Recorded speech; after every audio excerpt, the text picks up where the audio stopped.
स्वागत है AC novel world में, जहां हर कहानी एक नई दुनिया का दरवाजा खोलती है। यहां मिलेंगे आपको वो किस्से जो दिल को छू जाए और वो रहस्य जो दिमाग हिला दें। हर एपिसोड में होगा एक नया रोमांच, एक नई जंग और एक ऐसा सफर जो आपको बांध लेगा शुरुआत से अंत तक। तो तैयार हो जाइए डूब जाने के लिए कहानियों की उस दुनिया में जहां कल्पना हकीकत बन जाती है। एसी नॉवल वर्ल्ड, कहानियां नहीं, एहसास हैं। बाहर पहुंचकर आरव ने देखा कि सभी लोग पहले से ही एकत्रित थे।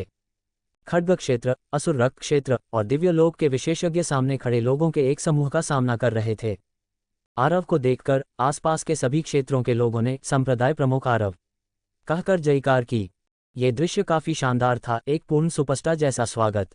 आरव ने संतुष्टि से हाथ हिलाया। ये जयकार करने वाली टोली बुरी नहीं थी। हालांकि उसे नहीं पता था कि कई लोग गुप्त रूप से उसे देख रहे थे और परख रहे थे। उदाहरण के लिए असुर रक्त क्षेत्र से आए विभाजन आत्मा लोक के विशेषज्ञ शांडिल्य, जिसका यहां आने के बाद से स्वागत नहीं हुआ था, वह काफी नाराज था। उनके सामने वाला समूह अमर अवशेष कुल के अन्य 7 विभागों से था। हरिलता, क्या तुम भागने के लिए बाहरी लोगों से मदद लेने जा रही हो? नेतृत्व कर रहा लंबा आदमी, जो एक युद्ध देव की तरह कवच पहने हुए था, हवा में गर्व से खड़ा था। तुम हृदय विभाग, तुम सचमुच और भी पतित होते जा रहे हो। अमर अवशेष कुल के 9 विभागों में तुम्हारे साथ रैंक किया जाना, ये सचमुच एक अपमान है। ये सुनकर हृदय विभाग के सदस्य सभी आक्रोशित हो उठे। आरव भी काफी अवाक था। इस तरह का अस्पष्ट अपमान पूरी तरह से बाल विहार स्तर का था। इसमें गहराई की कमी थी। हरिलता हृदय भेदक शंकु को पकड़े हुए थी, उसकी अभिव्यक्ति तनावपूर्ण थी। सेनापति हेमंत, चूंकि तुम हमारे हृदय विभाग को नीचा देखते हो, तो चलो अपने रास्ते अलग कर लें। हमारा हृदय विभाग कैसे कार्य करता है, इससे तुम्हें कोई लेना देना नहीं है। वह अब आरव के साथ रहने के लिए दृढ़ थी और उसे 9 विभागों की बिल्कुल परवाह नहीं थी। इतनी हिम्मत! योद्धा कबीले के ज्येष्ठ और सदस्य क्रोधित होकर चिल्लाए। तुम्हारा इससे क्या मतलब है हरिलता? क्या तुम्हारा हृदय विभाग अमर अवशेष कुल छोड़ना चाहता है? लगता है तुम्हारा हृदय विभाग बद से बदतर होता जा रहा है। तुम सचमुच अमर अवशेष कुल के लिए एक अपमान हो। उन्हें सूची से हटाओ और हृदय भेदक शंकु वापस लो। योद्धा कबीले का मुखिया सेनापति हेमंत धीरे से एक सुनहरे भाले को आगे बढ़ाया। न केवल हरिलता, बल्कि दूसरी तरफ के अन्य लोगों को भी लक्षित किए जाने का खतरनाक एहसास हुआ। उस भाले के भीतर ऐसा लग रहा था जैसे उन्हें नष्ट करने में सक्षम भयानक शक्ति समाई हुई हो। अमर संहारक भाला। गुह्यकोश खगेश की सफेद भौहें थोड़ी काम गईं। उसने लंबे समय से इस उच्च श्रेणी के कलाकृति के बारे में सुन रखा था। दीर्घ नागेश ने उत्सुकता से पूछा, अमर संहारक भाला क्या है? क्या ये प्राचीन काल से बची हुई कोई अमर कलाकृति हो सकती है? उसके बगल में मौजूद शांडिल्य ने सिर हिलाया। वह सुनहरे भाले को ध्यान से घूर रहा था, उसकी निगाहें अत्यंत गंभीर थीं। यह एक अमर कलाकृति नहीं है, बल्कि एक उच्च श्रेणी की कलाकृति है। उच्च श्रेणी? उसके बगल के लोग अविश्वसनीय रूप से आश्चर्यचकित थे। उनमें से कुछ ने भी संयोग से कलाकृतियां प्राप्त की थीं, लेकिन अधिकांश निम्न श्रेणी की थीं, जिसमें उच्चतम केवल मध्य श्रेणी की थी। उच्च श्रेणी की कलाकृतियां निम्न लोक में मौजूद नहीं होनी चाहिए। अमर अवशेष कुल के पास 9 विरासत में मिली कलाकृतियां हैं, सभी उच्च श्रेणी की, प्रत्येक में अद्भुत दैवीय शक्ति है। गुह्यकोश खगेश ने धीरे से कहा, उनमें से अमर संहारक भाला हत्या और प्रहार पर केंद्रित है और 9 खजानों में सबसे खतरनाक है। ये खजाना सीधे दिव्य आत्मा पर हमला कर सकता है। जब किसी ऋषि द्वारा धारण किया जाता है, तो यह एक ऋषि स्तरीय विशेषज्ञ का वध कर सकता है। इतना शक्तिशाली? सभी आश्चर्य से चिल्ला उठे।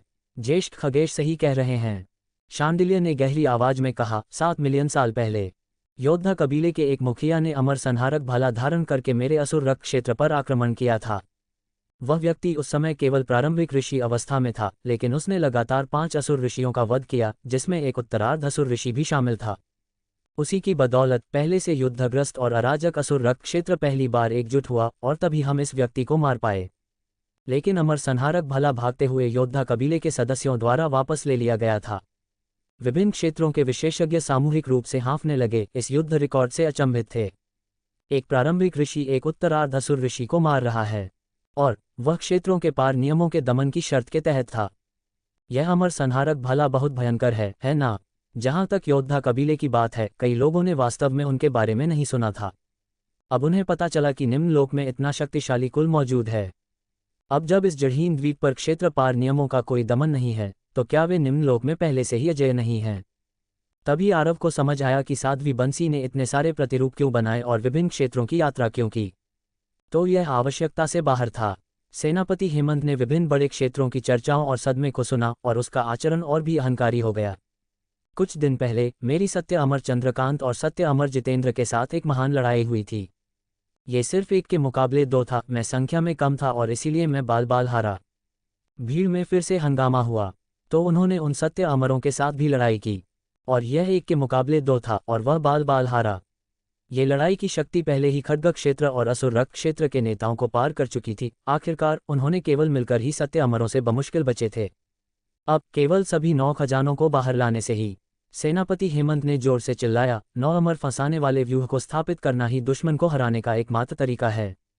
9 खजाने परम अमर व्यूह के 9 व्यूह कोर के रूप में ये 9 कलाकृतियां यदि एक साथ उपयोग की जाती हैं तो वे व्यूह का एक छोटा संस्करण भी स्थापित कर सकती हैं। हालांकि इसकी शक्ति 9 खजाने परम अमर व्यूह से कहीं कम थी, लेकिन इसने अभी भी 9 उच्च श्रेणी की कलाकृतियों की शक्ति को इकट्ठा किया। अन्य 8 कलाकृतियों के समर्थन से अमर संहारक भाला की शक्ति फिर से कई गुना बढ़ जाएगी। 2 महान सत्य अमरों का सामना करने पर वास्तव में बिल्कुल भी कोई आशा नहीं थी। जैसे ही उसकी आवाज गिरी, शांडिल्य और अन्य की आंखें चमक उठीं। अगर यह व्यूह वास्तव में स्थापित किया जा सकता है तो शायद इस आपदा को वास्तव में आसानी से हल किया जा सकता है। सही कहा, एक अकेला अमर संहारक भला पहले से ही इतना मजबूत है, क्या 9 की संयुक्त शक्ति सत्य अमर लोक को नष्ट नहीं कर देगी? सेनापति हेमंत के हाथ में भाला स्थिर रहा। सुनहरी अग्नि की रोशनी आक्रामक इरादे से भरी थी। हरिलता, तुम्हारे पास 2 विकल्प हैं। हृदय भेदक शंकु लो और मेरे साथ युद्ध में जाओ। अगर तुम इनकार करती हो तो तुम हृदय विभाग भी हृदय भेदक शंकु रखने के लायक नहीं हो। सभी की निगाहें हरिलता पर टिक गईं। उनके विचार में यह ऊपरी लोक से आए महान शत्रु का विरोध करने का एक भव्य पराक्रम था और इनकार करने का कोई कारण नहीं था। हालांकि हरिलता ने सिर हिलाया। हमारा हृदय विभाग अब केवल संप्रदाय प्रमुख आरव के नेतृत्व का पालन करता है और केवल उन्हीं के आदेशों का पालन करता है। संप्रदाय प्रमुख आरव में शत्रु को हराने की क्षमता है, व्यूह की कोई आवश्यकता नहीं है।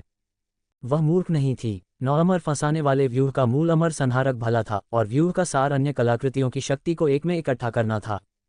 यह अन्य 8 कलाकृतियों के सार को जलाकर अमर संहारक भाला की शक्ति को अस्थायी रूप से कई गुना बढ़ाने के बराबर था। भले ही वे इस लड़ाई को जीत जाते, हृदय भेदक शंकु क्षतिग्रस्त हो जाता और भविष्य में इसकी शक्ति बहुत कम हो जाती। इसके अलावा योद्धा कबीले की अहंकारी शैली को देखते हुए लड़ाई के बाद वह हृदय भेदक शंकु वापस पा सकती है या नहीं, यह अभी भी एक सवाल था। अन्य कुछ विभागों को चुपचाप योद्धा कबीले के पीछे खड़े देखकर पता चलता है। उन्हें सिर्फ दबाया गया था, वे भी दिल से अनिच्छुक थे। बाहरी शत्रुओं का विरोध करने की समग्र स्थिति को देखते हुए तुम वास्तव में धर्मपरायणता की अवहेलना करती हो और एक बाहरी व्यक्ति का पालन करना चुनती हो, पूरे अमर अवशेष कुल को धोखा देती हो। हरिलता, तुमने और हृदय विभाग ने हमें बहुत निराश किया है। उस अमर संहारक भाला की सुनहरी अग्नि की रोशनी तेज और तेज होती गई, जैसे कि वह लोगों को निगलना चाहती हो। हरिलता कुछ और शब्द बहस करना चाहती थी, लेकिन आरव ने उसे पीछे से रोक दिया। ठीक है, तुमने काफी तमाशा कर लिया है, अब रुकने का समय है। बस लंबे समय तक बकवास मत करते रहो। जैसे ही वह प्रकट हुआ, पहले आक्रामक सेनापति हेमंत ने अपनी आंखें संकुचित कर लीं। तुम आरव हो, ये हमारे अमर अवशेष कुल का आंतरिक मामला है, इससे तुम्हारा कोई लेना देना नहीं है। सेनापति हेमंत उतना अंधाधुंध नहीं था जितना वह सतह पर दिखता था। उसने आरव के सत्य अमर चंद्रकांत को मारने के पराक्रम के बारे में भी सुना था। साफ कहें तो अमर संहारक भला होने पर भी उसे यकीन नहीं था कि वह ऐसा कर सकता है। हालांकि वह शांडिल्य की तरह ही इस पर विश्वास करने को अनिच्छुक था। सुरक्षित रहने के लिए उसने तुरंत आरव को निशाना नहीं बनाया, केवल हरिलता पर ही ध्यान केंद्रित किया, खासकर जब आरव के पीछे गुह्यकोश खगेश और दीर्घ नागेश जैसे विशेषज्ञ थे। 9 खजानों की शक्ति संयुक्त होने से पहले उसने इतने सारे मजबूत लोगों को अत्यधिक उकसाने की हिम्मत नहीं की। सेनापति हेमंत वास्तव में एक बुद्धिमान व्यक्ति था, इसलिए उसने शुरू में सत्य अमरों का विरोध करने की धर्मपरायणता का उल्लेख किया। 9 खजानों का मेरा संग्रह उन सत्य अमरों को मारने के लिए है। मैं सबकी भलाई के लिए सोच रहा हूँ। हृदय भेदक शंकु को सौंपने से हरिलता का इनकार सबका दुश्मन बनना है। यह अदृश्य बड़ी टोपी पहनाई गई, तुरंत हरिलता को अलग कर दिया और हजारों विशेषज्ञों को अब उसका समर्थन नहीं करने दिया। वास्तव में ये जानने के बाद कि 9 खजानों की संयुक्त शक्ति इतनी मजबूत थी और उन सत्य अमरों को मारने का अवसर था, कई दर्शकों ने ऐसा ही सोचा। उन्होंने ये भी आशा की कि हरिलता योद्धा कबीले की बात सुनेगी, उन सत्य अमरों को मारने और सबके संकट को हल करने के लिए 9 खजानों को जल्दी से जोड़ें।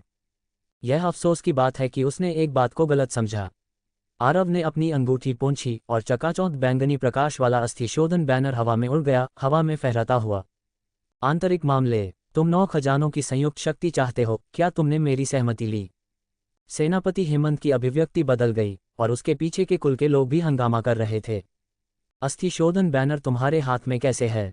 अन्यथा तुम्हें क्या लगा कि यह किसके हाथ में है? साध्वी बंसी के। सेनापति हेमंत धीरे धीरे शांत हो गया। उनकी जानकारी पीछे थी और वे वास्तव में नहीं जानते थे कि साध्वी बंसी मारा गया था। मूल रूप से वे साध्वी बंसी को ढूंढना चाहते थे और अस्थि शोधन बैनर वापस लेना चाहते थे, लेकिन वे उसे ढूंढ नहीं पाए। तुमने इसे साध्वी बंसी के हाथों से छीन लिया। हाँ, तुम्हें कोई समस्या है? सेनापति हेमंत ने एक गहरी सांस ली और अपना बायां हाथ बढ़ाया। तो इसे सौंप दो। आरव उससे लगभग मनोरंजित था। तुम ऐसे बोलते हो जैसे अस्थि शोधन बैनर तुम्हारा हो। अस्थि शोधन बैनर मूल रूप से हमारे अमर अवशेष कुल का जादुई हथियार है। तुम एक बाहरी व्यक्ति इसे रखने के योग्य नहीं हो। इससे पहले कि सेनापति हेमंत अपनी बात पूरी कर पाता, आरव ने उसे अधैर्यता से बाधित कर दिया। क्या अस्थि शोधन बैनर वज्र कबीले से नहीं है? ये पूरे अमर अवशेष कुल का कब बन गया? वज्र कबीले मेरे अमर अवशेष कुल के 9 विभागों में से एक है। वज्र कबीले के कुलपति लयाना की अनुपस्थिति में हमारे योद्धा कबीले को इसे सुरक्षित रखने का अधिकार है। ये तथाकथित सुरक्षित रखना योद्धा कबीले से संबंधित होने के बराबर है। सेनापति हेमंत ने लयाना के नाम के बारे में थोड़ा सा सुना भी था। वज्र कबीले के कई साल पहले खत्म हो जाने पर अंतिम जीवित व्यक्ति अभी भी युवा था और बहुत मजबूत नहीं था। भले ही वह भविष्य में वास्तव में सामने आती है, वह योद्धा कबीले के खिलाफ नहीं जा पाएगी। तुम्हें किसने बताया कि लयाना अनुपस्थित है? आरव ने रहस्यमयी चित्र से बुलाया और अगले ही पल लयाना सबके सामने प्रकट हुई। भाई आरव, क्या हुआ? इतने सारे लोग क्यों हैं? वह हाल ही में चित्र में कड़ी मेहनत से खेती कर रही थी और इस दौरान बाहर क्या हुआ इसके बारे में कुछ नहीं जानती थी। हालांकि आरव को फिर से देखकर वह अभी भी बहुत उत्साहित थी। अगर इतने सारे लोग नहीं होते तो वह शायद उसे गले लगा लेती और फिर से अंतरंग हो जाती। और उसकी शक्ति वास्तव में पवित्र लोक की प्रारंभिक अवस्था तक पहुंच गई थी। इस प्रकट होने से आरव को 3 अरब से अधिक अंक मिले। हरिलता चौंक गई। लयाना, तुम्हारी प्रगति इतनी तेज कैसे है? वह पहले सिर्फ एक जूनियर थी, लेकिन अब वह उससे भी ज्यादा मजबूत है। आरव को समझाने में बहुत आलस था, लेकिन इसके बजाय शरारती हो गया। बहन लयाना, वह हमारा अस्थि शोधन बैनर छीनना चाहता है और यह भी कहा कि यह जादुई हथियार उनके योद्धा कबीले का है। कृपया मेरे लिए न्याय करो। बहन लयाना वास्तव में गुस्सा थी। क्या? सेनापति हेमंत, मेरे वज्र कबीले का अस्थि शोधन बैनर तुम्हारा कब बन गया? ये देखकर कि लयाना की शक्ति वास्तव में पवित्र लोक तक पहुंच गई थी, सेनापति हेमंत भी हक्का बक्का रह गया। यह मामला वास्तव में पेचीदा है। अस्थि शोधन बैनर पकड़े हुए प्रारंभिक पवित्र लोक के खेती करने वाले की शक्ति बहुत महान है। मूल रूप से उसने सोचा था कि वज्र कबीले में केवल एक ही जीवित व्यक्ति बचा है जिसे हेरफेर करना आसान था, लेकिन अब ऐसा लगता है कि यह विफल हो जाएगा। उसका मन जल्दी से पलटा और उसने तुरंत जवाबी हमला किया। लयाना, तुम इतनी बहादुर हो, तुमने वास्तव में विरासत में मिला जादुई हथियार एक बाहरी व्यक्ति को सौंप दिया। लयाना ने तुरंत पलटवार किया। आरव मेरा व्यक्ति है। उसके पास एक दिव्य श्रेणी का वज्र बीज है और उसे मेरे द्वारा नए कुलपति के रूप में नियुक्त किया गया है। क्या तुमने नहीं देखा कि अस्थि शोधन बैनर ने स्वेच्छा से उसे अपना स्वामी मान लिया है? प्रत्येक विभाग के कुल के लोगों ने एक दूसरे को देखा। दिव्य श्रेणी का वज्र बीज। उनके इन कुलों में कभी भी देव स्तरीय प्रतिभा नहीं थी। लगभग विलुप्त घोषित किए गए वज्र कबीले में ऐसी अद्वितीय प्रतिभा कैसे प्रकट हो सकती है? प्रतिभा के इस स्तर के साथ कुलपति होना वास्तव में स्वाभाविक है। चूंकि आरव वज्र कबीले का कुलपति है, तो वह वास्तव में हाथ में मामले में हस्तक्षेप करने के योग्य है। लेकिन आरव हंस नहीं सका। लड़की, तुम्हारा क्या मतलब है कि मैं तुम्हारा व्यक्ति हूं? ये वाक्य ऐसा लगता है जैसे मुझे तुम्हारे द्वारा सुरक्षित किया जा रहा है। कितना शर्मनाक। ठीक है, चूंकि तुम वज्र कबीले के कुलपति हो तो अस्थि शोधन बैनर सौंप दो। सेनापति हेमंत ने फिर से अपना हाथ बढ़ाया। सत्य अमरों का विरोध करने के लिए तुम्हें मना नहीं करना चाहिए, है ना? जब तक कि तुम निम्न लोक में सभी खेती करने वालों की सुरक्षा की अवहेलना नहीं करना चाहते और केवल आंतरिक लड़ाई के बारे में सोचते हो। ये फिर से आ गया। एक और बड़ी टोपी पहनाई गई है। सहमत नहीं होने का मतलब है कि सामान्य स्थिति को नहीं जानना और समग्र स्थिति पर विचार नहीं करना। नीच। हरिलता और लयाना अपने दिल में आक्रोशित थीं, स्पष्ट रूप से उसके इरादों को देख रही थीं, लेकिन खंडन करने में असमर्थ थीं। फिर उन्होंने मुखिया आरव को कुछ अप्रत्याशित कहते सुना। तुम सही कह रहे हो। मुझे भी लगता है कि 9 खजानों की संयुक्त शक्ति एक बहुत अच्छा प्रस्ताव है। अरे, तुम किस तरफ हो? तुम दूसरी तरफ से क्यों बोल रहे हो? लयाना गुस्से और चिंतित दोनों थी और जल्दी से गुप्त में उसे अपनी आवाज प्रसारित की। तुम्हें मूर्ख नहीं बनना चाहिए। तथाकथित 9 खजानों की संयुक्त शक्ति केवल अमर संहारक भला को पूरा करने के लिए है। बाद में अस्थि शोधन बैनर और हृदय भेदक शंकु क्षतिग्रस्त हो जाएंगे और वह उन्हें कब्जे में भी ले सकता है और तुम्हें वापस नहीं करेगा। आरव ने सिर हिलाया, ये दर्शाता है कि उसे प्राप्त हो गया है। हा, मुखिया आरव वास्तव में बहुत समझदार हैं। सेनापति हेमंत ने भी गुप्त रूप से राहत की सांस ली। उसने सोचा था कि यह बच्चा उसके खिलाफ जाएगा। चूंकि तुम भी 9 खजानों की संयुक्त शक्ति से सहमत हो तो जल्दी से अस्थि शोधन बैनर सौंप दो। आरव अस्पष्ट लग रहा था, मुझे इसे क्यों सौंपना चाहिए? सेनापति हेमंत की अभिव्यक्ति डूब गई। मुखिया आरव, तुम्हारा क्या मतलब है? क्या तुम अपने शब्दों से पीछे हटने जा रहे हो? किससे पीछे हटना है? आरव ने अस्थि शोधन बैनर को हटा दिया और अपने अमर संहारक भला की ओर इशारा किया। तुम जल्दी से अमर संहारक भला और अन्य जादुई हथियार मुझे क्यों नहीं सौंप देते? मैं उस तथाकथित फंसाने और मारने वाले व्यूह की अध्यक्षता करूंगा। सभी हक्के बक्के रह गए। वास्तव में कुछ नहीं कहना था। 9 खजानों की संयुक्त शक्ति जरूरी नहीं कि योद्धा कबीले से संबंधित हो। वज्र कबीले से संबंधित होना भी उचित है। जिस कारण से सभी ने सेनापति हेमंत को सौंपने के लिए डिफ़ॉल्ट किया, वह केवल इसलिए था क्योंकि वह 9 विभागों में सबसे मजबूत था। अगर आरव ज्यादा मजबूत है। जैसे ही उसने ये कहा, हरिलता ने तुरंत कथन किया, हमारा हृदय विभाग मुखिया आरव का पूरी तरह से समर्थन करता है।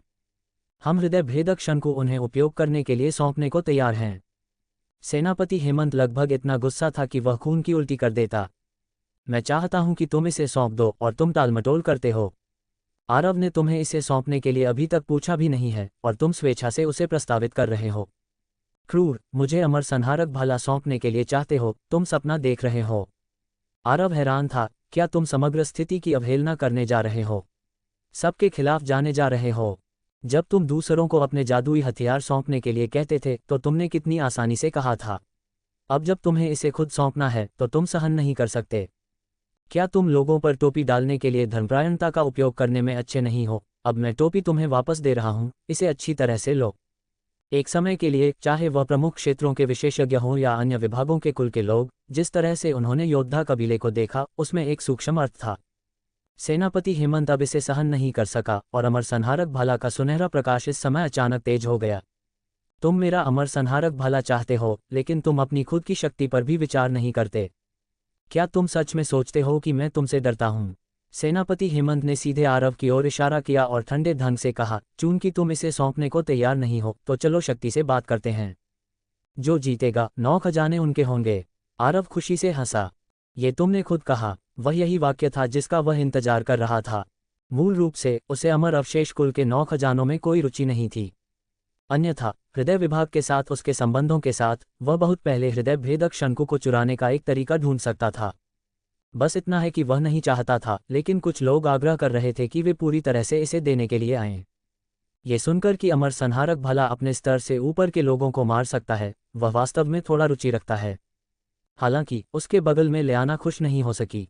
वह चिंता से आरव को खींच रही थी। अमर संहारक भला 9 खजानों का नेता है, जो शरीर और आत्मा दोनों पर एक ही समय में हमला करने में सक्षम है। सेनापति हेमंत पहले से ही ऋषि लोक की उत्तरार्ध अवस्था में है और इस खजाने को हाथ में लेकर मुझे डर है कि निम्न लोक में कोई भी एक के बाद एक लड़ाई में उसे रोक नहीं सकता है। वह अभी भी नहीं जानती कि संप्रदाय प्रमुख आरव ने पहले ही एक सत्य अमर को मार दिया है। लयाना, अब बहुत देर हो चुकी है। सेनापति हेमंत ने तुरंत आत्मविश्वास हासिल कर लिया जब उसने देखा कि वह आरव को निराश करने की कोशिश कर रही थी। शब्द पहले ही कहे जा चुके हैं। सभी प्रमुख क्षेत्रों के समधर्मी मित्रों ने भी इसे सुना है, कृपया गवाह बने। उसने चारों ओर देखा और जोर से कहा, ये लड़ाई मेरे और आरव के बीच एक द्वंद्व है। अगर मैं जीतता हूं तो अस्थि शोधन बैनर स्थायी रूप से मेरा होगा। अगर वह जीतता है तो अमर संहारक भाला स्थायी रूप से उसका होगा। हारने वाला कोई आपत्ति नहीं करेगा। हमारे कार्य भी संयुक्त रूप से सत्य अमरों का विरोध करने के उद्देश्य के लिए हैं। जो कोई भी अपने शब्दों से पीछे हटता है उस पर सभी द्वारा हमला किया जाएगा। आसपास के विशेषज्ञ एक के बाद एक सिर हिलाए। यहां तक कि गुह्यकोश खगेश के पास भी कुछ नहीं कहना था, इसे रोकने का कोई कारण नहीं था। आरव लगभग जोर से हंस पड़ा। यह आदमी खुद ही गड्ढा गहरा और गहरा खोद रहा है, गुप्त रूप से इसे स्थायी कब्जे में बदल रहा है और गवाह बनने के लिए लोगों को भी ढूंढ रहा है। तो चलो शुरू करते हैं। बोलने के बाद उसने प्राचीन सूर्य तलवार को बाहर निकाला। अमर संहारक भाला की शक्ति को नहीं जानते हुए उसने थोड़ा और गंभीर होने का फैसला किया। एक भाला और एक तलवार दूरी से एक दूसरे का सामना कर रहे हैं।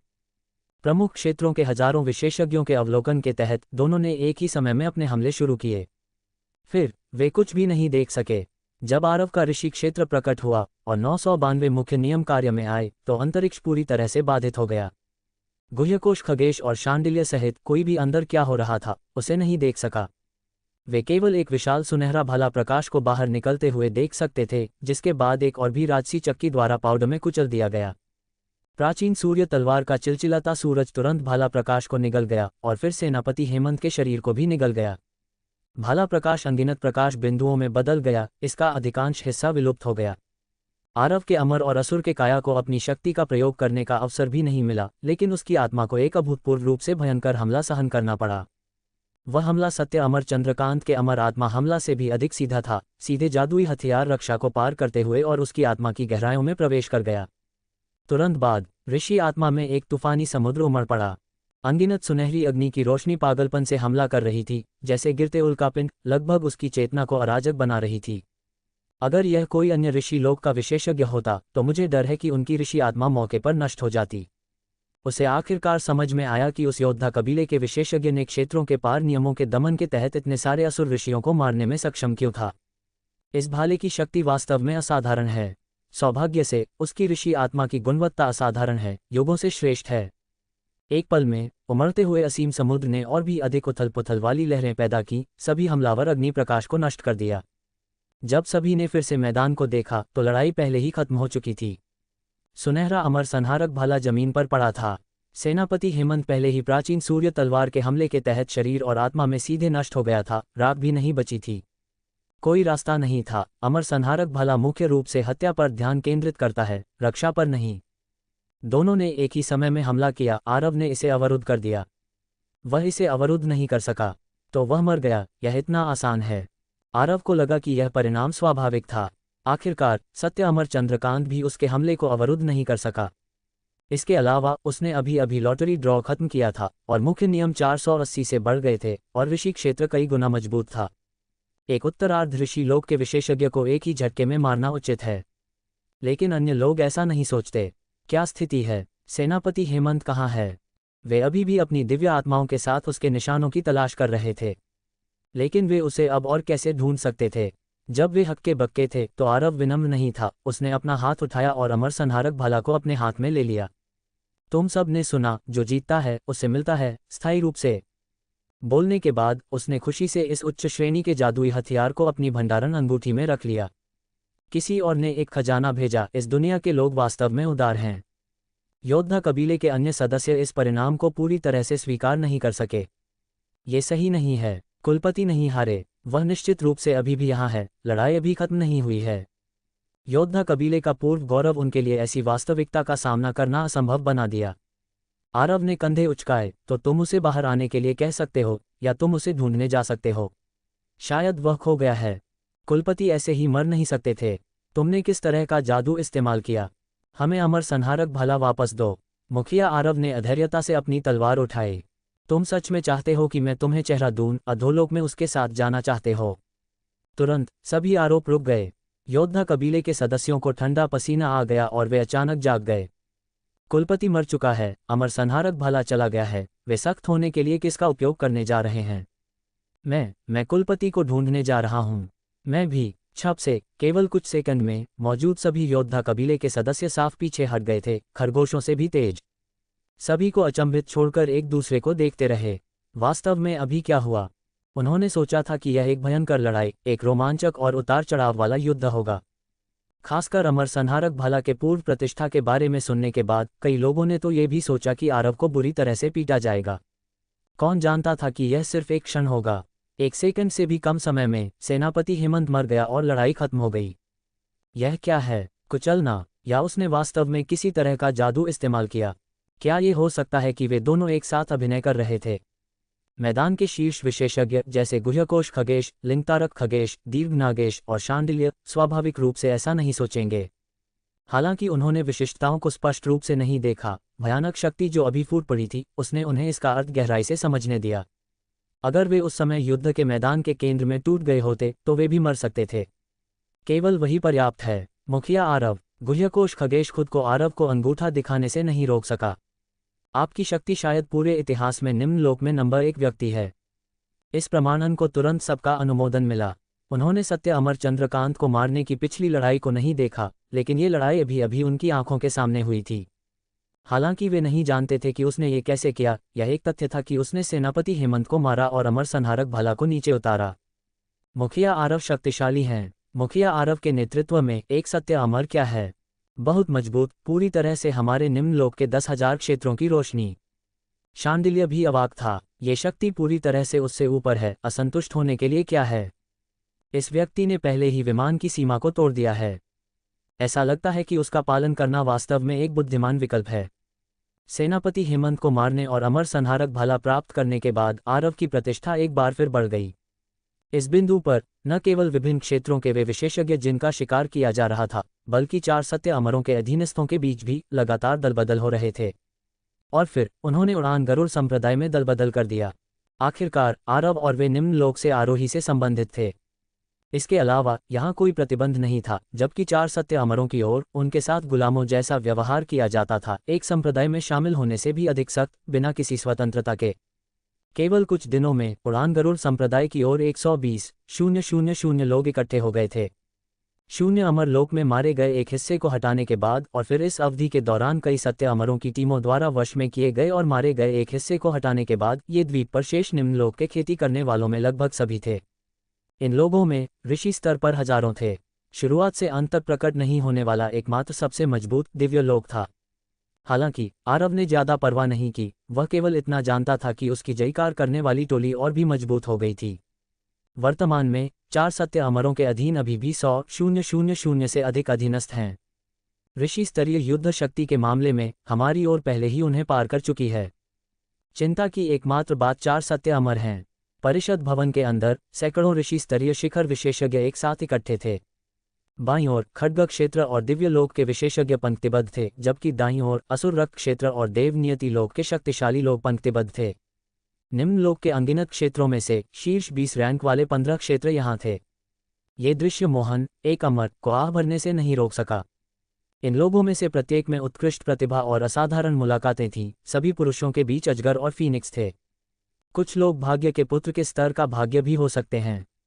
अन्यथा निम्न लोक के अनगिनत क्षेत्रों में अनगिनत खेती करने वालों में से अलग दिखना असंभव होगा। यदि वे भविष्य में अमर लोक में सफलतापूर्वक जीवित रहे तो उनमें से कम आधे अमर लोक में बड़े शॉट बन जाएंगे। लेकिन अब संप्रदाय प्रमुख मुख्य सीट पर बैठा था, तारों से घिरे चंद्रमा की तरह इस समूह से घिरा हुआ था। निश्चित रूप से उसका साथ देने वाला पुराना दादा सबसे भयानक एक का पालन करता था। वह अपनी खुद की दृष्टि की प्रशंसा किए बिना नहीं रह सका। मुखिया आरव, मुझे आश्चर्य है कि क्या आपने 9 अमर फंसाने और मारने वाले गठन में महारत हासिल कर ली है। हाँ, 4 सत्य अमरों के खिलाफ लड़ने के लिए ये गठन महत्वपूर्ण है। उनकी पूछताछ सुनकर आरव को थोड़ा सिरदर्द महसूस हुआ। सेनापति हेमंत को मारने के बाद शेष 6 विभाग अब भी यहीं ठहरे हुए थे। अगर वह उन 6 खजानों के लिए पूछना चाहता तो 6 विभाग बिल्कुल भी इनकार नहीं कर पाएंगे। जब तक वह बोलता, समग्र स्थिति की खातिर अन्य क्षेत्र भी उसे छीनने में मदद करेंगे। लेकिन वास्तव में आरव ने उन 6 खजानों को नहीं लिया। दरअसल उस फंसाने और मारने वाले गठन के बिना भी हम अभी भी 4 सत्य अमरों से लड़ सकते हैं। उसकी शक्ति अब बहुत मजबूत थी, बस इतना है कि वह 4 सत्य अमरों को ढूंढ नहीं सका। गुह्यकोश खगेश ने जल्दी से कहा, मुखिया आरव, आपको शत्रु को कम नहीं आंकना चाहिए। दीर्घ नागेश ने भी कहा, मुझे सबसे ज्यादा चिंता 4 सत्य अमरों के मिलकर लड़ने की है। मुखिया आरव की शक्ति अत्यंत मजबूत है और मैं ये भी मानता हूं कि आप एक सत्य अमर को हरा सकते हैं, लेकिन अगर आप उनमें से 4 का सामना करते हैं, 9 अमर फंसाने और मारने वाले गठन के बिना, ये बिल्कुल असंभव है। अन्य लोग सहमत थे। 9 अमर फंसाने और मारने वाले गठन से परिचित होना विलंब को सहन नहीं करता है। मुखिया आरव, आपको देरी नहीं करनी चाहिए। शांडिल्य की आंखों में एक बुरी रोशनी चमकी और उसने निर्दयता से कहा, मुखिया आरव, क्या आप उन 6 विभागों के खजाने छीनने के लिए अनिच्छुक हैं? अब नर्म दिल होने का समय नहीं है। अगर आप वास्तव में सहन नहीं कर सकते हैं तो ये ऋषि मुखिया आरव के लिए उन्हें हल कर सकता है। असुर रक्त क्षेत्र के अन्य असुर ऋषि भी हल्के से अपनी हत्या का इरादा प्रकट कर रहे थे। हम ये साफ सुथरा करेंगे। बाद में इसे हमारे असुर रक्त क्षेत्र के सिर पर भी गिना जाएगा। मुखिया आरव निश्चित रह सकते हैं। आरव काफी अवाक था। कोई आश्चर्य नहीं कि तुम्हें असुर खेती करने वाला कहा जाता है, तुम्हारे कार्य वास्तव में किसी भी चीज पर ध्यान नहीं देते हैं। उसने उन 6 खजानों को इसलिए नहीं लिया क्योंकि वह किसी भी नौ अमर फंसाने और मारने वाले गठन को स्थापित करना नहीं चाहता था। उस फंसाने और मारने वाले गठन का कोर केवल अमर संहारक भला हो सकता था, और अन्य 8 खजानों का एक बड़ी मात्रा में आंतरिक सार उस समय निकाला जाएगा जिससे बड़ा नुकसान होगा और यहाँ तक कि रैंक में गिरावट भी हो सकती है। और अमर संहारक भला द्वारा प्राप्त कई गुना शक्ति केवल अस्थायी थी, ये स्थायी रूप से नहीं बढ़ेगा। ये स्पष्ट रूप से एक अलाभकारी व्यवसाय था। खासकर चून की अस्थि शोधन बैनर वज्र कबीले से था, वह एक लड़ाई के कारण लयाना के कीमती खजाने को नष्ट करना नहीं चाहता था। आवश्यकता नहीं है, उसने अपना हाथ हिलाया और हल्के से कहा, इस संप्रदाय प्रमुख के पास पहले से ही शत्रु को हराने की एक योजना है। तुम्हें अनावश्यक जटिलताएं पैदा करने की आवश्यकता नहीं है। सभी हक्के बक्के रह गए और फिर आश्चर्य से पूछा, मुझे आश्चर्य है कि मुखिया आरव के पास क्या शानदार योजना है। ये बूढ़ा आदमी विवरण सुनना पसंद करेगा। आरव के पास कोई शानदार योजना नहीं थी, वह बस उनसे बचने के लिए इसका उपयोग कर रहा था। जो चीज़ उसे सबसे ज्यादा परेशान कर रही थी वह ये था कि शत्रुओं ने अभी तक हमला क्यों नहीं किया था। क्या ये हो सकता है कि उससे पूरी दुनिया में उन्हें खोजने की उम्मीद थी? क्या यह नहीं कहा गया था कि वे सत्य अमर थे, वे इतने डरपोक क्यों थे? लेकिन इस क्षण कोई अचानक बाहर से अंदर घुस आया। तत्काल रिपोर्ट, सत्य अमर चंद्रकांत और सत्य अमर जितेंद्र 5 मिलियन मील दूर सत्य अमर शौर्य और सत्य अमर योगेश के साथ एक महान लड़ाई लड़ रहे हैं। क्या? सभी एक साथ खड़े हो गए। उन्होंने आपस में लड़ना शुरू कर दिया। यह एक उत्कृष्ट अवसर है। सही कहा, जब वे आपस में लड़ रहे हैं और दोनों पक्ष पीड़ित हैं तो हम एक आश्चर्यजनक हमला शुरू कर सकते हैं और एक ही झटके में उन्हें नष्ट कर सकते हैं। कई लोग बेहद उत्साहित थे और आरव ने राहत की सांस ली, वे आखिरकार सामने आए। वह हर दिन बैठकों के लिए इस समूह द्वारा घसीटा जा रहा था जिससे वह परेशान हो गया था। तो चलो जल्दी से निकलते हैं। अनुपयुक्त, गुह्यकोश खगेश ने उसे रोक दिया। मुखिया आरव, यह मामला बहुत अजीब है। शांडिल्य ने भी गहराई से सिर हिलाया। सही कहा, इस ऋषि के 8 मिलियन वर्षों के पार अनुभव के आधार पर यह बहुत संभावना है कि यह एक जाल है। दंतमूषक राजा ने अपनी मूंछें सहलाए और व्यंग्य किया, संभावना नहीं है, ये निश्चित है। ये हमें लुभाने के लिए एक सेटअप है। देवभक्षण श्वान राजा ने आश्चर्य से पूछा, तुम इतने निश्चित क्यों हो? देव नियति लोक के प्रधान सचिव ऋषि ने उदासीनता से कहा, अगर तुम उन सत्य अमरों में से होते, ये जानते हुए कि कोई सत्य अमरों को मार सकता है और अमर संहारक भला भी प्राप्त कर लिया है, तुम क्या सोचते? यह कुछ लोग जो मूल रूप से वहां मारने के लिए चिल्ला रहे थे वे शांत हो गए। सावधानीपूर्वक विचार करने पर यह वास्तव में बहुत गलत था। सामान्य परिस्थितियों में उन सत्य अमरों को अब आरव को अपना नंबर 1 शत्रु मानना चाहिए, खासकर जब 120,000 लोग यहाँ इकट्ठे हुए थे, स्पष्ट रूप से सबसे मजबूत शक्ति बन गए थे। भले ही 4 सत्य अमरों को 2 शिविरों में विभाजित किया गया था और वे एक दूसरे को नापसंद करते थे, उन्हें इस मोड़ पर एक दूसरे को फाड़ना नहीं चाहिए था। लेकिन ऐसा एक दुर्लभ अवसर न देखना शर्म की बात होगी। आरव वास्तव में समझता था कि वे जो कह रहे थे वह समझदारी की बात थी। बिल्कुल प्रधानमंत्री राव के खिलाफ सूर्य चंदन गठबंधन की तरह, जब तीनों पक्ष शक्ति के संतुलन में खड़े थे तो 2 कमजोरों के लिए सबसे मजबूत एक से निपटने के लिए मिलकर लड़ना सामान्य अभ्यास था। लेकिन वह अभी भी तुरंत युद्ध के लिए जाना चाहता था, क्योंकि वह पर्याप्त मजबूत था। भले ही कोई घात या जाल हो, एक बार जब उसने लोगों को देख लिया तो निपटना आसान होगा। भले ही वह वास्तव में उन्हें हरा नहीं सका, फिर भी उसके पास पुनरुत्थान धोखा था, एक गारंटी वाली जीत। ठीक है, यह अफसोस की बात थी कि अन्य लोग उसके आंतरिक विचारों को नहीं सुन सके। मुखिया आरव को आवेगी नहीं होना चाहिए। हम यहाँ बैठकर शत्रु के थकने का इंतजार कर सकते हैं। सही कहा, और हम अनुकूल इलाके और लोगों के समर्थन पर भी कब्जा कर सकते हैं। ये सैन्य रणनीति का मुख्य बिंदु है। सभी परिवर्तनों का सामना करने के लिए अपरिवर्तित रहकर दूसरा पक्ष इसके बजाय हैरान होगा और अपनी वास्तविक कमियां प्रकट करेगा। रक्षात्मक युद्ध आक्रामक युद्ध की तुलना में लड़ने में आसान है। कृपया मुखिया आरव 2 बार सोचें। इस समूह के निम्न लोग के बड़े शॉटों को एक के बाद एक बात करते हुए सुनकर आरव दहने वाला था। क्या तुम्हें इतना स्मार्ट होना पड़ा? शत्रु ने आखिरकार एक जाल बिछाया, लेकिन तुम सब ने इसे पहचान लिया। खेलने का क्या मतलब है? अगर यह इस तरह जारी रहा तो खत्म होने में कितना समय लगेगा? यह उसे पागल कर रहा था। आरव और इंतजार नहीं कर सका, उसे कुछ एहसास हुआ था। एक बड़ी जयकार करने वाली टोली का होना प्रभावशाली था, लेकिन कभी कभी यह उसे पीछे खींच लेता था, जिससे उसके लिए कार्य करना कम स्वतंत्र हो जाता था। भूल जाओ, उसे अकेले ही जाना चाहिए। ये सोचते हुए वह एक बार फिर खड़ा हुआ और बाहर चला गया। मुखिया आरव, आप क्या कर रहे हैं? ओह, मुझे थोड़ी घुटन महसूस हो रही है, बाहर जाकर कुछ ताज़ी हवा लेने की योजना बना रहा हूँ। गुह्यकोश खगेश और दीर्घ नागेश विशेषज्ञों के एक समूह के साथ हक्के बक्के रह गए। उन्हें एहसास हुआ कि यह बहाना कितना जाना पहचाना लग रहा था। ऐसा लगता है कि उसने उस समय सत्य अमर चंद्रकांत से निपटने के लिए अकेले जाते समय इस बहाने का इस्तेमाल किया था। फिर से नहीं बॉस, क्या तुम फिर से अकेले जाने की योजना बना रहे हो? मुखिया आरव, कृपया आवेगी न हो। इस बार स्थिति अलग है। सही कहा, पिछली बार यह हमारा घात था और प्रतिद्वंद्वी अनजान था। इस बार प्रतिद्वंद्वी सक्रिय रूप से एक जाल बिछा रहा है। इसके अलावा पिछली बार यह एक सत्य अमर था, इस बार यह 4 हैं। आरव को फिर से घेर लिया गया, पूरी तरह से अवरुद्ध कर दिया गया। विशेषज्ञों का ये समूह अब उसे अपना मुक्तिदाता मानता था और वे नहीं चाहते थे कि वह समय से पहले फंस जाए और मारा जाए। वे सभी उसे एक खजाना मानते थे, वे उसे अपनी मौत के लिए जाते हुए कैसे देख सकते थे? आरव इतना गुस्सा था कि वह हक्का बक्का रह गया। क्या तुम लोग कृपया एक बार के लिए अपनी बुद्धि कम कर सकते हो? मैं सच में बस टहलने जाना चाहता हूँ। एक संप्रदाय प्रमुख के रूप में क्या मेरे पास अब थोड़ी भी स्वतंत्रता नहीं है? उसकी हताश दिखावट को देखकर भीड़ केवल धीरे धीरे एक रास्ता खोल सकी। मुखिया आरव तब जल्दी से मुख्य हॉल से बाहर चला गया, अपने पंख फैलाने और ऊंचा उड़ने की योजना बना रहा था, सीधे ऊपर की ओर बढ़ रहा था। फिर उसने अपने पीछे चर्चा की आवाज़ सुनी, अभी भी इतनी करीब। पीछे मुड़कर देखने पर वह पूरी तरह से टूट गया। लानत है, विशेषज्ञों का ये समूह उसके हर कदम का पीछा कर रहा था, उसके आसपास के 5 मीटर के दायरे को कभी नहीं छोड़ रहा था। वह जहां भी गया ये समूह पीछे पीछे आया। ये पूरी तरह से उसे देखने की मुद्रा थी। उसने एक कड़वा चेहरा पहना और लाचारी से अपने हाथ फैलाए। मैं कुछ ताज़ी हवा ले रहा हूँ, तुम लोग अपना काम करने जाओ, मेरा पीछा करने की ज़रूरत नहीं है। गुह्यकोश खगेश के बूढ़े चेहरे पर झुर्रियाँ दिखाई दी, जैसा कि उसने मुस्कान के साथ कहा, आह, हम भी कुछ ताज़ी हवा ले रहे हैं। शांडिल्य ने भी धीमे से कहा, सही कहा, इस ऋषि को भी अचानक घुटन महसूस होती है और वह खासतौर पर कुछ ताज़ी हवा लेना चाहता है। क्या संयोग है, हर कोई ताज़ी हवा लेना चाहता है। हाँ हाँ हाँ हाँ हाँ, मुखिया आरव के साथ इस जगह का दौरा करना भी अच्छा है। आरव पूरी तरह से अव्यवस्थित था।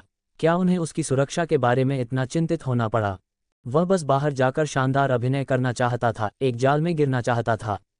अगर वह वास्तव में नहीं जीत सका तो वह बस मर जाएगा। पौराणिक धीमे दिमाग वाले सहकर्मी कहाँ थे जो मरते समय तुम्हें नहीं बचाएंगे? उसके सभी सहकर्मी लोमड़ियों से भी अधिक चालाक क्यों थे? इसके बाद उड़ान गरुड़ संप्रदाय की ओर एक अजीब दृश्य दिखाई दिया। मुखिया आरव उड़ान गरुड़ संप्रदाय में घूमता रहा, भागने का एक मौका ढूंढ रहा था। विशेषज्ञों का एक समूह करीब से पीछा कर रहा था, जाने देने से इनकार कर रहा था। इसके अलावा अधिक और अधिक लोग थे। आकाश घना भरा हुआ था और जो लोग नहीं जानते थे वे सोचते थे कि यह समूह सांप खेल रहा था।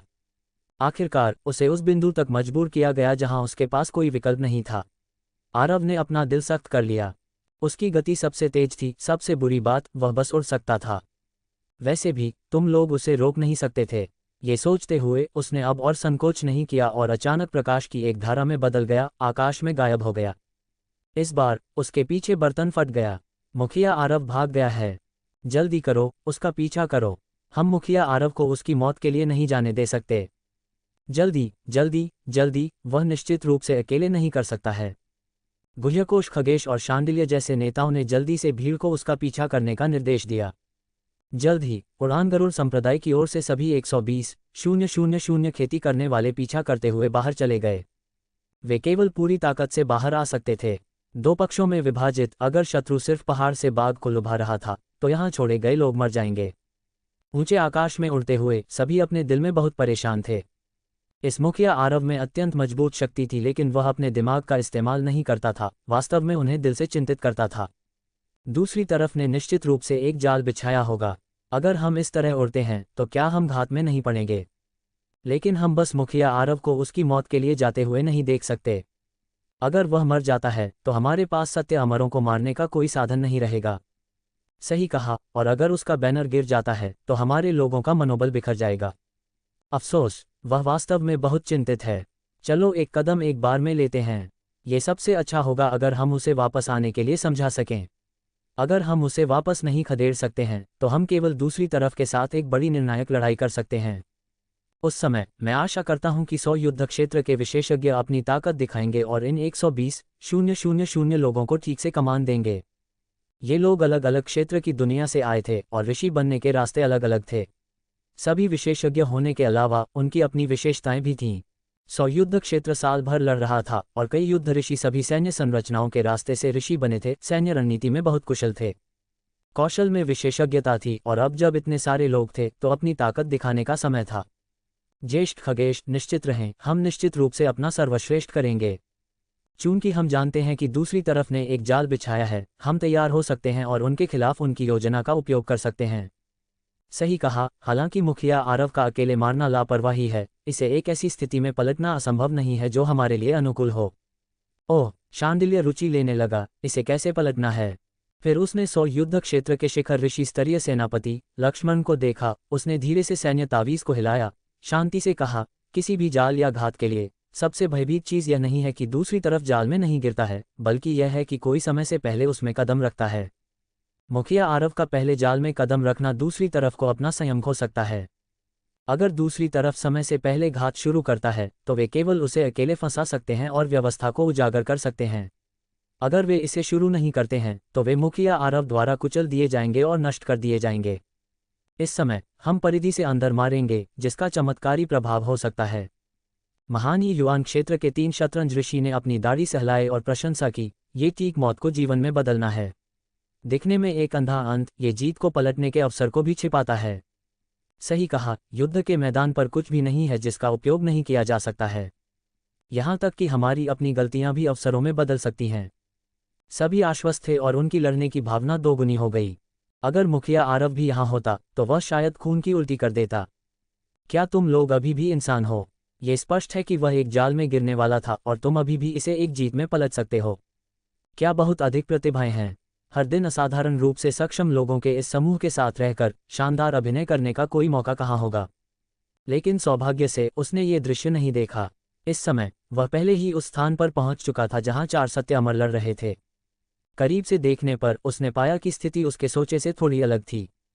4 सत्य अमर वास्तव में जोड़ियों में द्वंद्व कर रहे थे, लेकिन इन 2 पक्षों के अलावा एक और पार्टी थी जो इस लड़ाई में शामिल हो गई थी।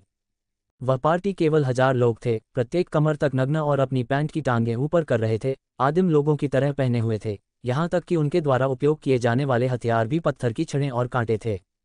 हालांकि उनके आंकड़े सामान्य लोगों की तुलना में कहीं अधिक ऊंचे थे, लगभग सभी 10 मीटर से ऊपर पहुंच रहे थे। कांस्य रंग की मांसपेशियां थोड़ी चमक के साथ चमक रही थीं और उनके हमलों में कोई सामान्य तलवार या चाकू की किरणें नहीं थीं और ऋषि लोक की आभा का भी पता नहीं लगाया जा सका। हमले के तरीके भी बहुत आदिम थे, बस काटना और तोड़ना, लेकिन ऋषि स्तरीय विशेषज्ञ उनके कच्चे हथियारों के नीचे एक के बाद एक मर गए। पवित्र लोक में वे एक निर्जन भूमि में प्रवेश करने जैसा थे। हर प्रहार इस दुनिया को कांप सकता था। केवल 4 सत्य अमरों के राजभवन के हमले ही उनकी त्वचा को टूटने और खून को एक बाढ़ की तरह बहने दे सकते थे। सामने की दुखद हाथापाई को देखते हुए आरव ने एक ही नज़र में इस विशाल समूह के मूल को पहचान लिया। ये दैवीय एकता था, निम्नलोक के अनगिनत क्षेत्रों में पहले स्थान पर रैंक किया गया था। उसने उम्मीद नहीं की थी कि वे इस षड्यंत्र जाल में शामिल होने वाले पहले होंगे। दैवीय एकता को 4 सत्य अमरों से लड़ते हुए देखकर आरव ने चुपके से अपना सिर हिलाया। दैवीय एकता की युद्ध शक्ति वास्तव में मजबूत थी, लेकिन अंत में वे केवल निम्नलोक से थे। 4 सत्य अमरों को मारने के बारे में भूल जाओ, वे उनमें से 2 को भी बाहर नहीं निकाल सकते थे, खासकर तब जब इन 4 सत्य अमरों के पास 1 लाख खेती करने वाले भी थे। दैवीय एकता अब तक टिके रहने का कारण यह था कि 4 सत्य अमर अभी भी एक अभिनय कर रहे थे, उन पर समूह में हमला नहीं कर रहे थे। इसके बजाय उन्होंने जानबूझकर एक अराजक 3 तरफा लड़ाई बनाई। लगता है कि वे मेरा प्रकट होने का इंतजार कर रहे थे। आरव ने आत्मविश्वास से अपने चिकने बहते बालों को उछाल दिया, फिर अपनी गुयांग अमर तलवार निकाल ली जिसके ऊपर अमर संहारक भाला तैर रहा था और नीचे हमला कर दिया। दैवीय एकता के भाइयों, मैं तुम्हें बचाने आया हूँ। उसकी हमले की शक्ति अविश्वसनीय रूप से भयंकर थी। उसके आने से पहले ही नीचे बड़ी संख्या में खेती करने वाले उसके क्षेत्र से कुचल दिए गए और बिखर गए। गुयांग अमर तलवार स्विंग हुई, जमीन को आग के नरक में बदल दिया। क्षेत्र के नियमों के आशीर्वाद के तहत लपटों से बनी एक दुनिया बन गई। ऋषि पद से नीचे के वे खेती करने वाले इन नियमों के सीधे आक्रमण का सामना नहीं कर पाए और तुरंत राख में बदल गए। ऋषि पद से ऊपर के वे खेती करने वाले भी ज्यादा देर तक नहीं टिके सके। दैवीय एकता के लोग उसे अभी तक नहीं पहचानते थे। उसके शब्दों को सुनकर उन्होंने हैरानी महसूस की, हमें बचाओ। लेकिन 4 सत्य अमरों की खुफिया जानकारी इतनी पुरानी नहीं थी। ठीक वैसे ही जैसे गुह्यकोश खगेश और शांडिल्य ने भविष्यवाणी की थी, चार सत्य अमरों ने संप्रदाय प्रमुख आरव को पहले ही अपना नंबर 1 दुश्मन सूचीबद्ध कर दिया था और कई बार उसका अध्ययन किया था।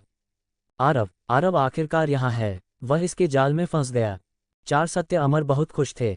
वे वास्तव में जानबूझकर लड़ रहे थे और एक जाल बिछा रहे थे, आरव और अन्य के फंसने का इंतजार कर रहे थे। अप्रत्याशित रूप से दैवीय एकता पहले आया।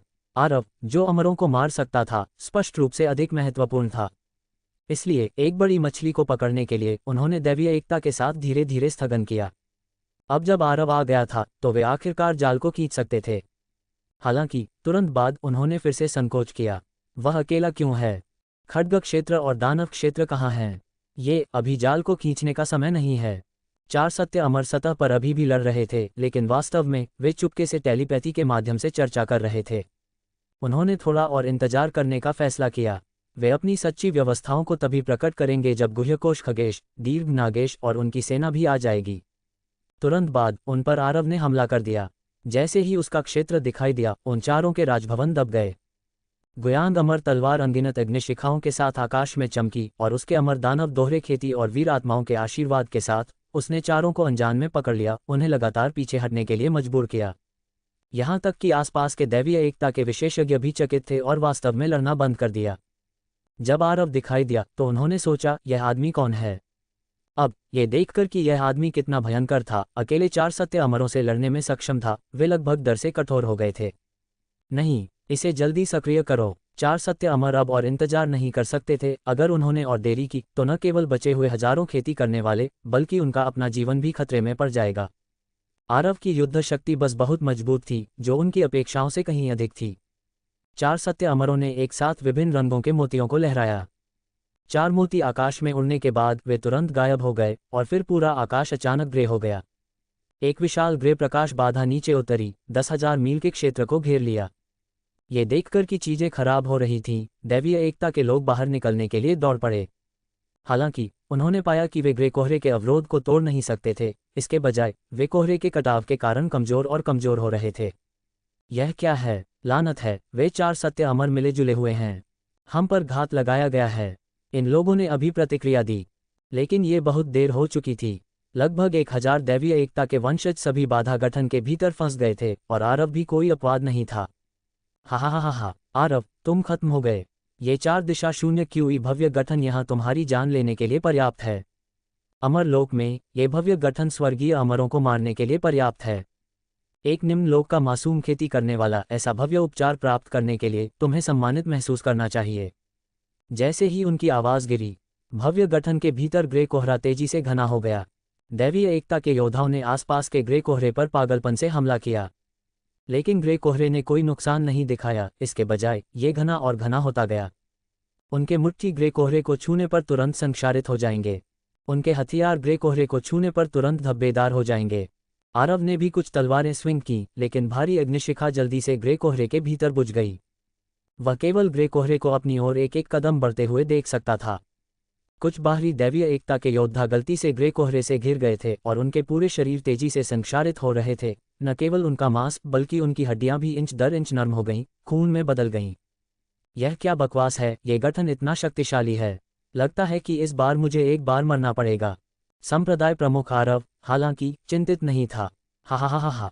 ऊपर से भव्य गठन को नियंत्रित करने वाले चार सत्य अमर हंस पड़े, अपनी योजना को सफल होते देखकर। हम तुम्हें बताना भूल गए, इस 4 दिशा शून्य क्यूई भव्य गठन पर हमला नहीं किया जा सकता है। ये तुम्हारे हमलों की शक्ति को अवशोषित करेगा और भी अधिक खतरनाक हो जाएगा। क्या? दैवीय एकता के विशेषज्ञ परेशान दिखाई दिए। तो उनके हमले वास्तव में गठन की शक्ति को बढ़ा रहे थे। बाहर 4 सत्य अमरों के सामने आत्मसमर्पण करने वाले हजारों खेती करने वाले थे, जो लगन से भव्य गठन पर हमला कर रहे थे। उनका उद्देश्य निश्चित रूप से लोगों को बचाना नहीं था, बल्कि भव्य गठन को चार्ज करना था, जिससे अंदर ग्रे कोहरा और भी अधिक तीव्र हो जाए। क्या तुम बहुत दुर्भावनापूर्ण नहीं हो? घात लगाना एक बात थी, लेकिन गठन भी इतना विश्वासघाती था। दैवीय एकता के विशेषज्ञ सभी सीधे लोग थे और उन्होंने कभी भी ऐसी जटिल रणनीतियों का सामना नहीं किया था। आरव, जो मौत का इंतजार कर रहा था, ऊब गया था और ऊपर के 4 सत्य अमरों से मुस्कान के साथ पूछा, तो क्या तुम्हारा भव्य गठन अजेय नहीं है? दैवीय एकता के लोगों को उसे अभी भी मुस्कुराते हुए देखकर शर्म आई। उसकी शांति को देखो, एक हताश स्थिति में फंसा हुआ, लगातार दबाव डालते हुए ग्रे कोहरे का सामना करते हुए वह अभी भी मुस्कुरा सकता है। फिर इन दैवीय एकता के योद्धाओं को देखो, जिन्होंने हमेशा अपनी मजबूत इच्छाशक्ति पर गर्व किया था, फिर भी वे सभी अव्यवस्थित थे। इस तरह तुलना करने पर अंतर तुरंत स्पष्ट हो गया, वे पीछे छूट गए थे। हमारे दैवीय एकता को बदनाम मत करो। दैवीय एकता के पितृसत्ता बीचांग ने अपने हाथ में पत्थर के कांटे को उठाया और गुस्से से आदेश दिया, तुम सभी मुस्कुराओ। कई दैवीय एकता के योद्धा पहले जम गए, फिर जंगली हंसी में फूट पड़े। हा हा हा हा हा हा हा हा हा। तभी बीचांग ने आरव को थोड़ी सी आत्मसंतुष्टि और उत्तेजना के साथ देखा। कैसा लगा? हम जोर से हंसते हैं और मौत से भी कम डरते हैं। दैवीय एकता हमेशा नंबर 1 रहेगा। आरव हक्का बक्का दिखाई दिया, ये लोग क्या कर रहे हैं? क्या दैवीय एकता ऐसा है? शैली खड्ग क्षेत्र और दानव क्षेत्र के उन चालाक बूढ़े लोमड़ियों से बहुत अलग है। उन्हें इस पर भी प्रतिस्पर्धा करनी है। ठीक है, मैं तुम लोगों को छोड़ देता हूँ। ऊपर के 4 सत्य अमर भी इस दृश्य से हैरान थे। एक पल की स्तब्धता के बाद वे ठंडे होकर हंसे। 4 दिशा शून्य क्यूई भव्य गठन में कोई तथाकथित भागने के रास्ते या कमजोरियां नहीं हैं। भागने का केवल एक तरीका है और वह है जबरदस्ती गठन को तोड़ना। लेकिन इस भव्य गठन को तोड़ा नहीं जा सकता जब तक कि कोई गहन अमर की शक्ति न रखता हो। तुम्हारे पास अब केवल एक रास्ता है, मौत। उनकी आंखों में यह एक निश्चित बात थी। एक निम्न लोक के खेती करने वाले के लिए सत्य अमर के स्तर की हमला शक्ति तक पहुंचना पहले से ही स्वर्ग को झुकाने वाला था। बीचांग, गुह्यकोश, शांडिल्य और दीर्घ नागेश जैसे मुट्ठी भर शीर्ष विशेषज्ञ ही इसे हासिल कर पाए थे। अन्य ऋषि रैंक के शिखर खेती करने वाले ने ऋषि रैंक की सीमाओं को तोड़ा होगा, लेकिन वे अभी तक सत्य अमर के स्तर तक नहीं पहुंचे थे। वे गहन अमर स्तरीय हमलों से अभी भी बहुत दूर थे। वास्तव में, हालांकि दैवीय एकता के लोग अभी भी झूठी मुस्कान दिखा रहे थे, उनकी आंखें सभी निराशा में बदल गईं जब उन्होंने सुना कि केवल एक गहन अमर ही इस भव्य गठन को तोड़ सकता है। क्या तुम लोग ये बाद में नहीं कह सकते थे? आरव बहुत निराश और हताश था जब उसने सुना कि महान गठन को जबरदस्ती तोड़ा जा सकता है। मैंने सोचा था कि मैं इस बार आखिरकार शांति से मर सकता हूँ। उफ, ये कितना दर्दनाक है। 1 और कुछ 100 मिलियन अंग बर्बाद हो गए।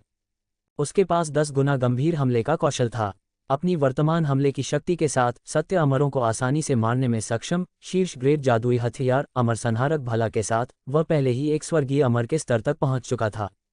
अगर उसने एक गंभीर हमला बफ जोड़ा तो वह वास्तव में एक रहस्यमय अमर के स्तर तक पहुंच सकता था। कितना दुख है, कितना दुख। अगर दूसरी तरफ ने कुछ नहीं कहा होता तो वह नहीं जानता होता और मान लेता कि हमला महान गठन की लपटों को बढ़ावा दे रहा था। इस तरह लेटने के दौरान ग्रे कोहरे द्वारा मारे जाने के बाद वह सफलतापूर्वक पुनर्जीवित हो सकता था। लेकिन अब जब दूसरी तरफ ने गठन को तोड़ने का तरीका प्रकट कर दिया था, अगर वह अभी भी जानबूझकर मरने का इंतजार करता तो ये शक्ति होने के बावजूद इसका उपयोग न करना होता। सिस्टम बहुत संभावना है कि वह आत्महत्या करने की कोशिश कर रहा था। दैवीय एकता क्षेत्र के भाइयों, कृपया पीछे हटें। आहें भरते हुए उसने एक बार फिर अमर संहारक भला और प्राचीन यांग अमर तलवार को बुलाया। दैवीय एकता के लोग उसके कार्यों को पूरी तरह से समझने में असमर्थ थे। आपके हमले केवल ग्रे कोहरे की लपटों को बढ़ावा देंगे। हाँ, इस तरह तुम और भी तेजी से मरोगे। ये केवल इसलिए था क्योंकि आरव की शक्ति ने उनका सम्मान अर्जित किया था और उसकी निडर भावना ने उनकी मान्यता जीत ली थी। अगर कोई और होता, यहाँ तक कि अगर गुह्यकोश खगेश आता, तो उन्होंने उन्हें दूसरी नज़र भी नहीं दी होती। बीचांग ने उसे कंधे पर थपथपाया और ईमानदारी से कहा, भाई, तुम केवल जबरदस्ती शक्ति का उपयोग नहीं कर सकते और लापरवाही से काम नहीं कर सकते, तुम्हें अपने दिमाग का उपयोग करना होगा। उसकी आंखों में आरव पहले से ही एक ही खाई में एक सहकर्मी था। हालांकि आरव इसके बारे में खुश महसूस नहीं कर सका। लानत है, तुम लोग बिना दिमाग के मूर्खों का एक समूह हो जो आंख मूंद कर इस जाल में भाग गया और तुम्हें मुझे मेरे दिमाग का उपयोग करने के लिए कहने की हिम्मत है। तुम्हारा क्या मतलब है? तुम्हें मेरे साथ बौद्धिक श्रेष्ठता की भावना मिल गई है। चिंता मत करो भाई, मैं इस महान गठन को संभाल सकता हूँ। बीचांग ने अपना सिर हिलाया, उसका चौकोर चेहरा और मोटी भौहें सहानुभूति से भरी थीं। भाई, मैं जानता हूँ कि तुम मरने से पहले पागल होना चाहते हो, लेकिन ठीक यही दुश्मन चाहता है और वे बस हम पर हंसेंगे। भले ही हम मर जाएं, हम टूटेंगे नहीं और अपना संयम नहीं खोएंगे। यही एक तरीका है जिससे हम उन्हें अपना तिरस्कार दिखा सकते हैं और उन्हें हमें मारने के बाद भी किसी भी उपलब्धि की भावना प्राप्त करने से रोक सकते हैं। ये सब क्या बकवास है? आरव जैसा कोई भी उनकी सोच की ट्रेन के साथ तालमेल नहीं बिठा सका। लाचार, वह केवल अपना मुंह बंद कर सका। उसने चुपचाप सिस्टम पैनल पर गंभीर हमले को खोला, पवित्र क्षेत्र और वीर आत्माओं को जारी किया, गोलियां खाईं और सभी बफ स्टैक किए जो वह स्टैक कर सकता था। फिर उसने अपने हमले की दिशा को सीधे ऊपर की ओर समायोजित किया। इस समय गुह्यकोश खगेश और शून्य खाई दानव ऋषि की मुख्य शक्ति आखिरकार दूर से पहुंची। धुंधले महान गठन को देखकर सभी के दिल धड़क उठे। मुखिया आरव वास्तव में जाल में फंस गया था। अंदर दैवीय एकता के लोग भी हैं। 4 सत्य अमर ऊपर हैं। वे वास्तव में मिलकर काम करते हैं। ये वास्तव में एक जाल है। हमें क्या करना चाहिए? महान गठन को तोड़ो, मुखिया आरव को बचाओ और फिर उनसे मौत तक लड़ो। सही कहा। दैवीय एकता के भी वहां होने से हमारे जीतने की संभावना और भी अधिक है। 100 युद्ध क्षेत्र के कई युद्ध ऋषि हमला गठन की व्यवस्था करने वाले थे, लेकिन आकाश गठन क्षेत्र के 2 ऋषि जल्दी से आगे उड़ गए ताकि सभी को रोक सकें। नहीं, उस महान गठन पर बिल्कुल हमला मत करो। क्यों? आकाश गठन क्षेत्र के गठन ऋषि गोपिंग ने महान गठन को ध्यान से देखा। उसकी आवाज कम और भारी थी। अगर मैं गलत नहीं हूं तो यह 4 दिशा शून्य क्यूई महान गठन है। मैंने इसे एक बार एक प्राचीन पुस्तक में देखा था। शून्य खाई दानव ऋषि ने जल्दी से पूछा, इस महान गठन में इतना खास क्या है? इस गठन का ग्रे कोहरा किसी के लिए भी घातक है जो इसे छूता है, और गठन स्वयं हमलों को अवशोषित कर सकता है, जिससे यह और भी अधिक मजबूत हो जाता है, अंदर और बाहर दोनों जगह। तब सभी को एहसास हुआ।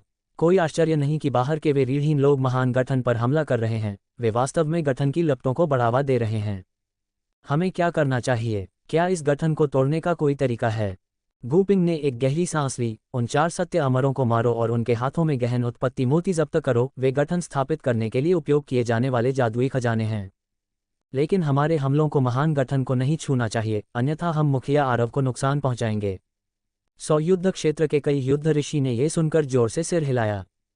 फिर उन्होंने कर्मियों को सौंपना शुरू कर दिया। गुह्यकोश खगेश, तुम खड्ग क्षेत्र के सैनिकों को हरावल के रूप में नेतृत्व करो। स्वर्गीय ग्रंथ क्षेत्र के महागुरु पुस्तक ऋषि, तुम लोगों को खड्ग क्षेत्र के किनारों तक नेतृत्व करो। उनकी सामरिक व्यवस्था अभी शुरू हुई थी और पहला दल पूरी तरह से सौंपा भी नहीं गया था जब महान गठन के अंदर आरव ने एक तलवार प्रहार किया। 10 गुना गंभीर हमले के साथ एक तलवार प्रहार, अमर संहारक भाला के सहायक हमले सहित, ये सब इस एक प्रहार में गिना गया था। ऊपर के 4 सत्य अमर ने मूल रूप से मजाक के रूप में देखा, ये सोचकर कि यह मौत से पहले एक रथ को रोकने की कोशिश कर रही एक टिड्डी थी। तुरंत बाद उन्होंने चेतना खो दी। मूल धुंधला महान गठन अचानक ऐसा हो गया जैसे इसे प्रज्वलित किया गया हो, पूरी तरह से लाल हो गया। फिर एक हिंसक विस्फोट पूरे जंगल में गूंज उठा।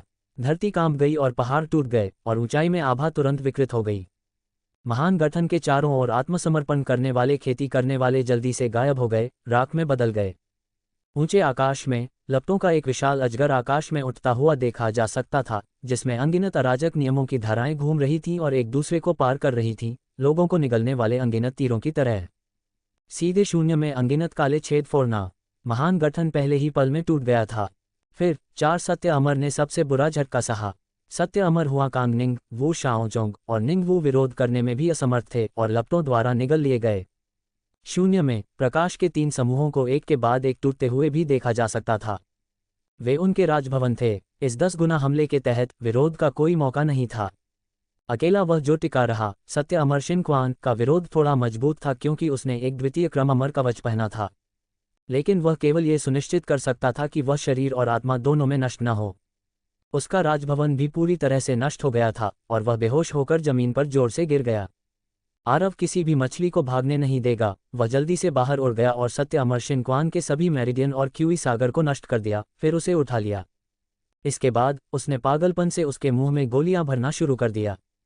इस 10 गुना हमले ने न केवल 500 मिलियन अंक खर्च किए, बल्कि उसकी आध्यात्मिक शक्ति को भी थका दिया।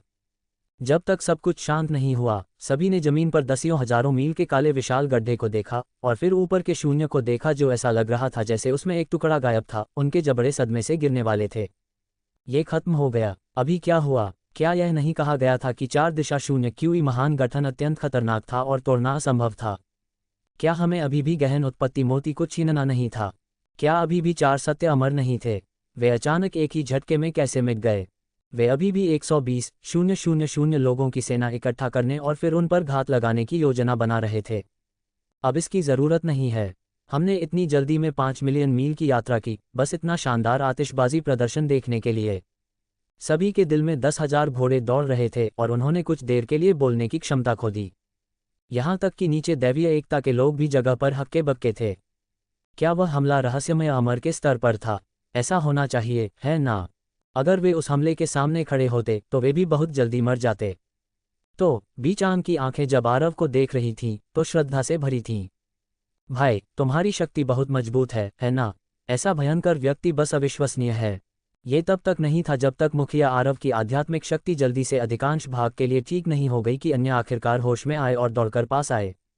मुखिया आरव, तुम वास्तव में कितने शक्तिशाली हो। 4 सत्य अमर वास्तव में तुम्हारे द्वारा अकेले एक ही चाल में मिटा दिए गए। ये ऋषि पूरी तरह से आश्वस्त है। वह चाल हमारे वर्तमान स्तर से कहीं अधिक थी, ये बहुत भयानक थी। आरव ने इतनी बड़ी शक्ति कैसे हासिल की? आरव का हर पुनर्जीवन एक नई शक्ति, और हर शक्ति उसे बना रही है दिव्य लोक का सबसे खतरनाक अस्तित्व।